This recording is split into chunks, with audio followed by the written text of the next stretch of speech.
Hi there and welcome to Aqurus Solutions. My name is Samantha Niton DeForge and I will be focusing today's video on inventory management within Acumatica Cloud. Each inventory item that you assign in the system will be assigned an item class. This allows for a simplified and automated audit trail at a group level. We can see here that the tech support item is set up as a non-stock item, but it is also being managed in the system. However, if we go to the air conditioning items here, we can see that the item is a finished good, a stock item, and is not being tracked by serialization. This will always be configured based on what your business requires, but just some high-level overview. On the Replenishment tab, you can see the replenishment type, in which in this case it is a purchase order. But if this happens to be an item that you manufacture in-house, the production order would be the replenishment type. You can enter minimum and maximum deviations and even have the system notify you when you hit a specific threshold. So what this does is it allows you to take the appropriate action. If the minimum deviation is triggered, the system can be as automated to the point that the PO will be generated and put into a pending status until the appropriate approval occurs. What this will do is ensure that you will always have the key materials that are required on hand.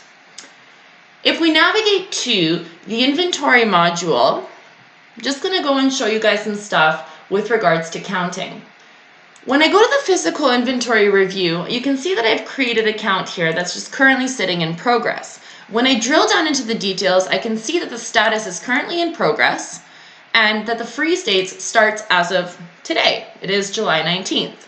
So what this means is that these items are currently being frozen and no transactions will be able to be placed against them until the count is completed.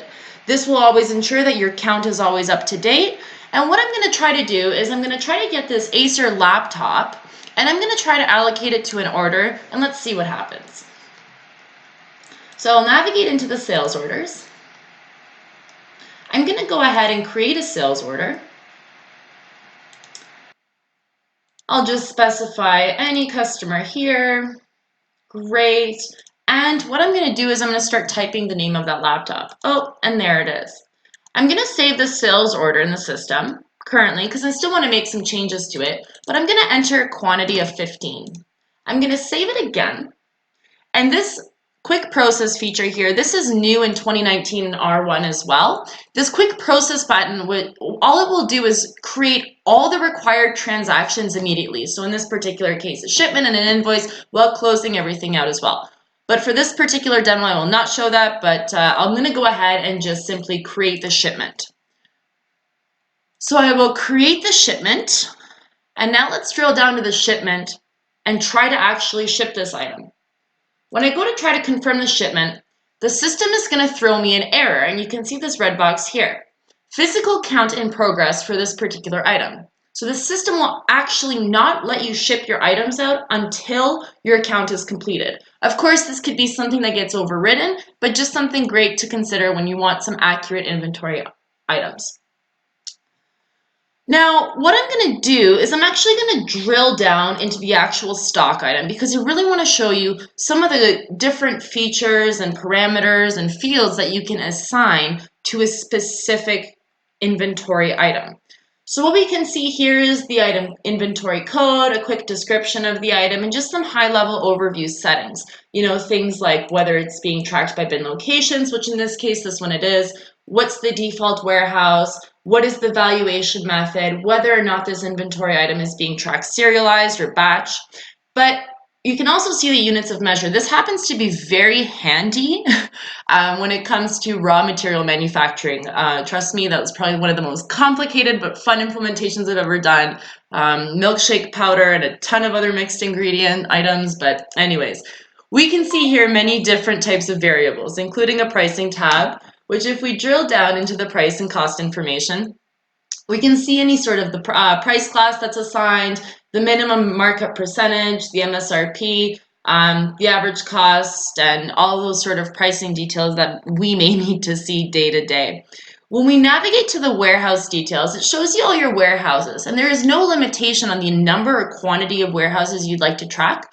I know many businesses will even use, cargo trucks or vans or trailers as warehouses in the system simply to track inventory very well. That way they have full visibility on which item is sitting on which vehicle. The vendor details tab includes the vendor information for that particular item. So here we can see that we do have a couple of different vendors that we can order this item from.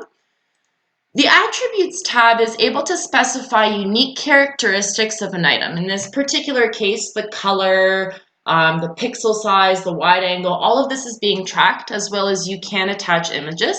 Now, this information can also be tied into a customer portal, where if you're in a more B2B market, your customers are actually able to place orders and pay for those orders themselves. They can see the quantities, and it's a great tool when it comes to an e-commerce solution, especially if you're really strong in B2B. But I will be making a video on the client portal, so stay tuned for that. Here we can see some packaging information and details, pretty self-explanatory, but very helpful when leveraging a shipping integration, let's say with Purolator or UPS. Yes, you can shop for rates, and it will be based on, obviously, the dimensions that are specified here under the packaging information. The cross-reference is actually quite interesting. So here you can see a variety of different alternative IDs is what Acumatica likes to call them. The cross-referencing is a substitute code for the same item. So sometimes we'll find that the procurement will know more vendor codes better than yours internally. What's the workaround? Use both. As soon as your employee starts typing, a vendor code in, your item code will automatically default in the field. That way it just makes things a little bit easier for people who are purchasing day in and day out and happen to know their vendor codes better than yours. From a replenishment standpoint, again, we did go over this earlier, but it can be even tracked to an item level. And here we can see minimum, maximum deviations, as well as the replenishment class, which in this case happens to be a purchase. If you do happen to track any deferrals, this is where the settings would be accounted for. In this particular case, we are not tracking deferrals against an Acer laptop. But for all you accountants out there, yes, the GL accounts are all completely automated. And depending on the transaction being done, we can see here that all the different GL accounts are being assigned. If we navigate here, we can see a description field. And the description field is able to, really has no limitation on verbiage around describing an item, but it is able to also be synced in with that client portal that we talked about earlier. If I go to a further level, what we can see here is that we're tracking activities and notes and, yes, files. This happens to come in very handy for many companies who are doing some heavy manufacturing, or, in this case, you want to see a picture of this laptop. But whether or not you're tracking drawings against manufacturing, you want to be able to see the current and latest file. Acumatica always maintains the most up-to-date file as long as it's uploaded, and it always keeps the latest revisions stored. That way that the attached file is up to date, and you can also see the revision date as well. I hope you enjoyed this overview of the inventory management module within Acumatica, and if you have any questions, as always, reach out. Thanks.